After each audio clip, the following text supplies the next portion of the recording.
V D സതീശന്റെ ഒരു caucus, V D സതീശനും സിൽബന്ദികളും എന്നുള്ള നിലയിൽ പാർട്ടിയെ മാറ്റിയതിലുള്ള ഒരു അഭിപ്രായ വ്യത്യാസം അല്ലെങ്കിൽ അതിനോടുള്ള തുറന്ന പറച്ചിലാണ് ചാണ്ടി ഉമ്മൻ നടത്തിയത് എന്നുള്ളതാണ് ഇവിടെ ഷാനിബ് അടക്കം ഉയർത്തുന്ന നിരീക്ഷണം. ശരിയായിരിക്കില്ലേ?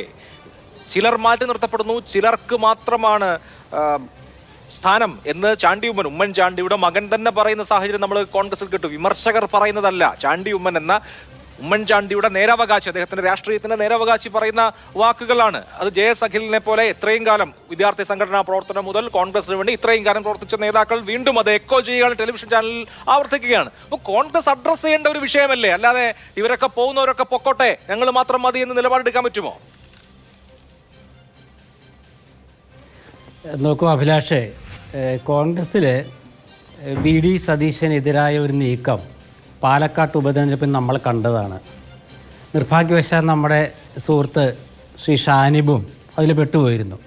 ഇന്നിപ്പോൾ അദ്ദേഹം കോൺഗ്രസിനെ കുറിച്ച് പറയുന്നതിൽ ഞാൻ വലിയ അർത്ഥം കൽപ്പിക്കുന്നില്ല. കാരണം അദ്ദേഹം ഒരു CPM അനുഭാവിയായിട്ട് മാറിയിട്ടുണ്ട്.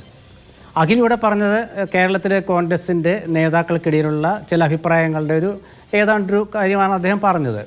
പക്ഷെ നിങ്ങൾ നോക്കൂ അഭിലാഷേ, കോൺഗ്രസ്സിലെ നേതാക്കൾ എത്ര സങ്കടം പറഞ്ഞാലും എത്ര വിമർശനം ഉന്നയിച്ചാലും എന്തുകൊണ്ടാണ് കേരളത്തിലെ ജനങ്ങൾ, കോൺഗ്രസ് അനുഭാവികൾ ഈ VD സതീശൻ്റെയും സുധാകരൻ്റെയും നേതൃത്വത്തിലാണല്ലോ ജയിച്ച് കയറുന്നത്. ഇപ്പോൾ പാലക്കാട് 3000 വോട്ടിൽ നിന്നും 18,500 വോട്ട് കിട്ടിയപ്പം അവിടെ VD സതീശൻ വിരുദ്ധത എന്ന അജണ്ടയായിരുന്നു CPM പൊക്കിപ്പിടിച്ചത്. CPM മാത്രമല്ല, വേറെ പലരും ഇവിടെ പൊക്കിപ്പിടിച്ചു. പക്ഷെ ഒന്നും സംഭവിച്ചില്ലല്ലോ. ഇവിടെ ശ്രീ അഖിൽ പറഞ്ഞൊരു കാര്യം, അത് ഞാനത് ആസ്വദിക്കുകയായിരുന്നു. കാരണം അദ്ദേഹം പറയുന്നതിൽ തെറ്റൊന്നുമില്ല. കാരണം യൂത്ത് കോൺഗ്രസ് പ്രവർത്തകൻ്റെ സങ്കടം പറയുന്നതിൽ തെറ്റൊന്നുമില്ല. പക്ഷേ സോഷ്യൽ മീഡിയയുടെ കാലത്ത് സോഷ്യൽ മീഡിയയിൽ താരമാകണം, അതല്ലേ അതിൻ്റെ ആവശ്യം. ഇപ്പോൾ രാഹുൽ മാങ്കൂട്ടത്തിലാണ് ഇവിടെ ആരെങ്കിലും ഉദ്ദേശിക്കുന്നതെങ്കിൽ രാഹുൽ മാങ്കൂട്ടത്തിൽ അദ്ദേഹത്തിൻ്റെ കഴിവ് തെളിയിച്ച് അദ്ദേഹത്തെ ജനങ്ങൾ അംഗീകരിച്ചു.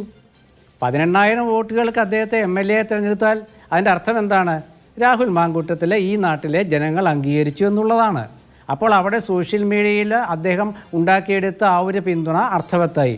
പിന്നെ രാഹുൽ മാങ്കൂട്ടത്തിലും അടിയും പോലീസിൻ്റെ ഇടിയും ഒക്കെ കൊണ്ടല്ലേ വളർന്നത്. അതൊക്കെ നമ്മൾ മറക്കരുത്. ഈ താഴെത്തട്ടിലുള്ള പ്രവർത്തകർ എന്ന് വെച്ചാൽ യൂത്ത് കോൺഗ്രസ് സംസ്ഥാന പ്രസിഡൻ്റായിരിക്കുന്ന ഒരാളും താഴെത്തട്ടിലെ പ്രവർത്തകനാണ് സമരരംഗത്ത്. അവിടെ യൂത്ത് കോൺഗ്രസ് പ്രസിഡൻറ്റിനെ കൈകൊണ്ടും സാധാരണ പ്രവർത്തകനെ ലാത്തി കൊണ്ടും അല്ലല്ലോ അടിക്കുന്നത്. അവിടെ എല്ലാവരും തലയടിച്ച് പൊട്ടിക്കും. അബിൻ വർക്കിയുടെ തലയടിച്ച് പൊട്ടിച്ചില്ലേ? രാഹുൽ മാങ്കൂട്ടത്തെ വളഞ്ഞിട്ടിട്ട് തല്ലിയില്ലേ? ഇതൊക്കെ സംഭവിക്കും.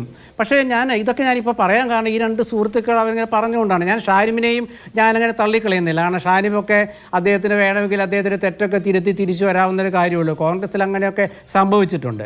കാരണം അവിടെ CPM ഉണ്ടായ അനുഭവം എന്താണെന്ന് ഇപ്പം നമ്മൾ കണ്ടുകൊണ്ടിരിക്കുകയാണല്ലോ. പക്ഷേ നോക്കൂ അഭിലാഷേ, കേരളത്തിലെ അങ്ങോട്ടുള്ള ചോദ്യം ഇവിടെ ഇപ്പോൾ ചാണ്ടി ഉമ്മൻ പറഞ്ഞു, അഖിൽ പറഞ്ഞു, അങ്ങനെ കുറച്ചാളുകൾ പറയുന്നു എന്നുള്ളതിനപ്പുറത്ത് പഴയ ഗ്രൂപ്പിന്റെ ഭാഗമായി നിന്നിരുന്ന വലിയൊരു വിഭാഗം നേതാക്കളുടെ വികാരമായി ഇത് കോൺഗ്രസിൽ മാറുന്നുണ്ട് എങ്കിൽ, ഇപ്പോ ഇവിടെ അഖിലിനെ പോലെയുള്ള നേതാക്കൾ വെറുതെ ഒന്നങ്ങ് പറയില്ലല്ലോ, അങ്ങനെ ഒരു അസ്വാരസ്യം കോൺഗ്രസിൽ ഉണ്ട് എങ്കിൽ, താങ്കൾ പറയുന്നത് പോലെ VD സതീശൻ വിരുദ്ധത പാലക്കാട് ഉണ്ടായിരുന്നു എന്ന് ചോദിച്ചാൽ പരാജയം ഉണ്ടായിരുന്നുവെങ്കിൽ നിശ്ചയമായും VD സതീശന്റെ സ്ഥാനചലനത്തിന് വേണ്ടി പോലും മുറവിളി ഉണ്ടാകുമായിരുന്നു എന്നുള്ള കാര്യത്തിൽ എനിക്ക് തർക്കമൊന്നുമില്ല. അവിടെ സതീശൻ ജയിച്ചു നിൽക്കുകയാണ്.